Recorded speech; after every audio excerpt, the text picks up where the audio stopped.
Bigfoot and Littlefoot, chapters 4 through 6, written by Ellen Potter, illustrations by Felicita Sala.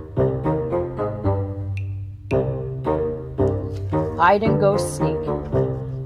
Being in the woods was a very serious business. Everyone had to be very, very quiet in case there were humans around. First, Miss Nuckluck sniffed the air. Then she took a few sneaky steps to have a look around. Her footsteps made no noise at all. She made a small whoop whoop, which meant the coast is clear.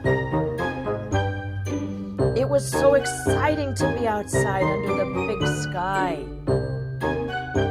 Hugo loved feeling the cold, fresh air on his face. It was the same air that had traveled over mountains and oceans from all of the faraway places his grandfather had told him about.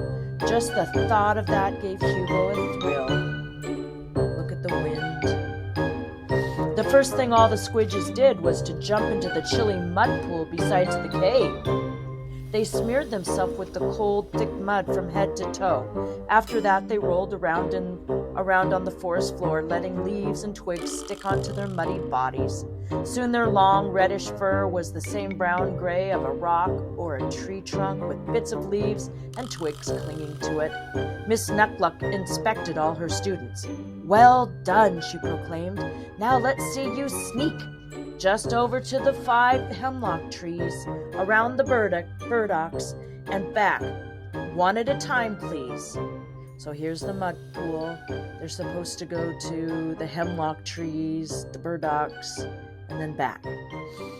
One by one, the squidges took their turns at a sneak.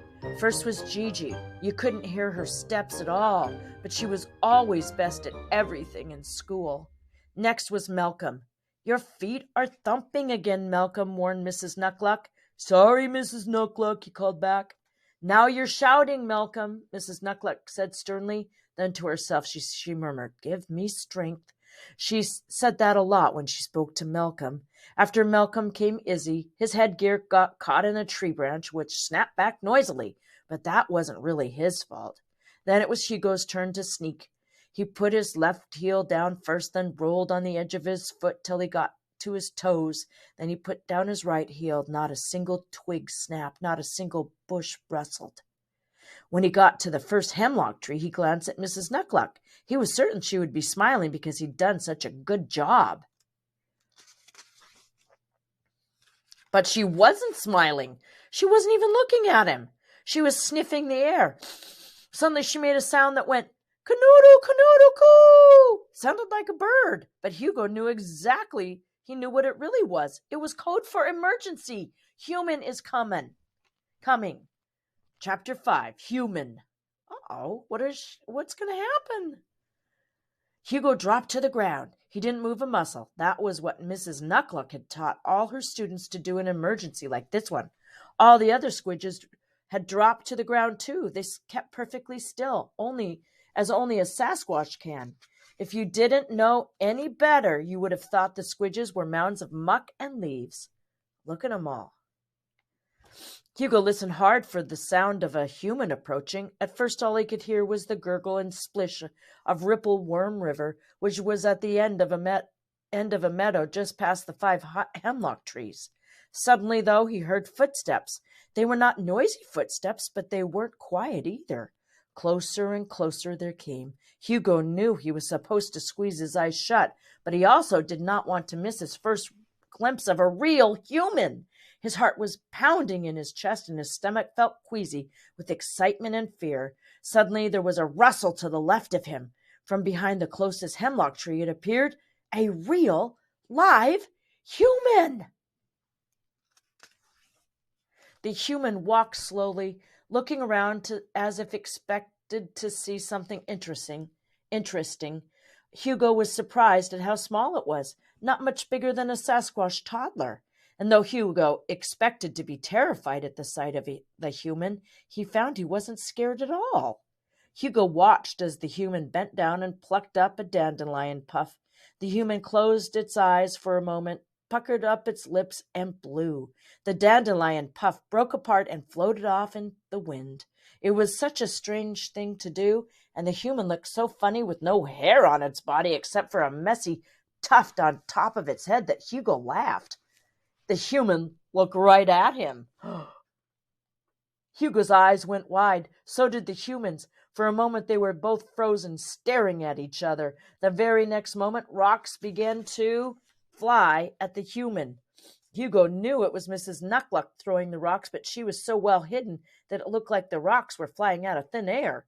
The rocks came close to the human without actually hitting it, but that was enough to scare it. The human turned and ran without looking back. There's Mrs. Nuckluck. There's the human. Chapter 6. Dead Porcupines.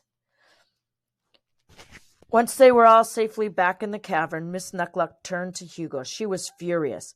"In all my years of teaching," said Mrs. Nuckluck, "not one of my students has ever been spotted by a human. Until today, and certainly none of them has laughed at the sight of one." She was so mad that even the feathers on her long cloak were all puffed up, just like those of an angry goose. "What were you thinking, Hugo?" "I was thinking," said Hugo in a smallish voice, "I was thinking that the human was funny looking." "There is nothing funny looking about humans," Mrs. Nuckluck snapped. "You might have been captured or worse. I'll be sending a note home to your parents, Hugo. You can be sure of that." Mrs. Nuckluck took a deep breath and smoothed down the feathers on her cloak. "Now, everyone, go wash that mud off." The class headed over to the underground pool just beside the classroom. All the squidges were splashing and playing in the cold spring water. They were all having fun, except for Hugo. He was crushed. He'd never had a note sent home to his parents before. Do you think that's him?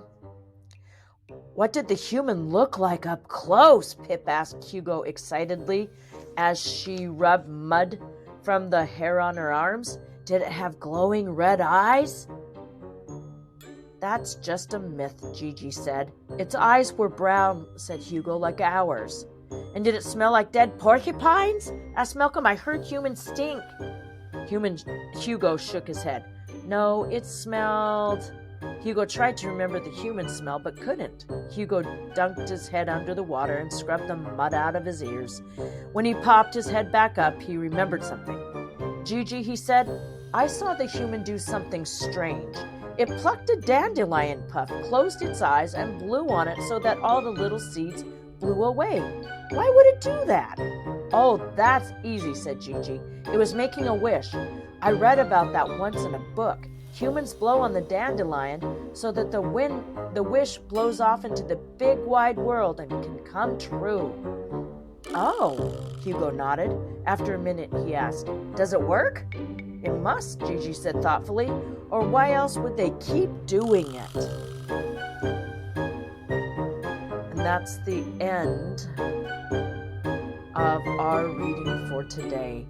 Chapter 7 is called Big Trouble. Do you think that's a note home? Well, we will find out when we read next time. If you like Bigfoot and Littlefoot, you may want to read another story by Ellen Potter.